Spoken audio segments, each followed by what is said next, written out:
Nun kommen wir zu den Skins, die wir zu Beginn ausgelassen hatten.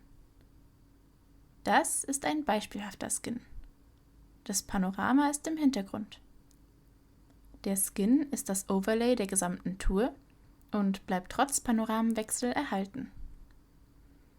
Der Skin eines Projektes erlaubt es Ihnen, durch die gesamte Tour ein User-Interface bestehen zu lassen. In einem Skin können beispielsweise Verlinkungen, Informationen oder auch Fullscreen-Schaltflächen gespeichert werden. Wählen Sie zunächst den Reiter Skin aus. Hier sehen Sie den Main Viewer und eine Anzahl von Optionen.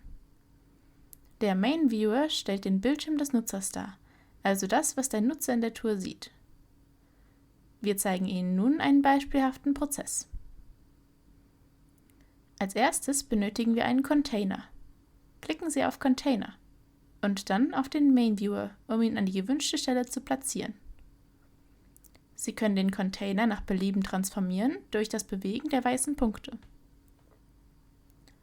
Im Menü auf der rechten Seite können Position und Größe auf genaue Werte eingestellt werden.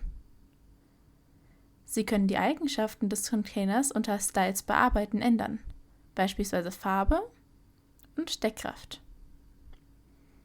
Wählen Sie ein Bild-Icon und platzieren Sie es auf dem Container. Bei vielen Symbolen sind bereits Aktionen hinterlegt. Wollen Sie manuell eine Aktion hinzufügen, klicken Sie auf das Plus neben Aktion und wählen Sie eine passende Aktion aus.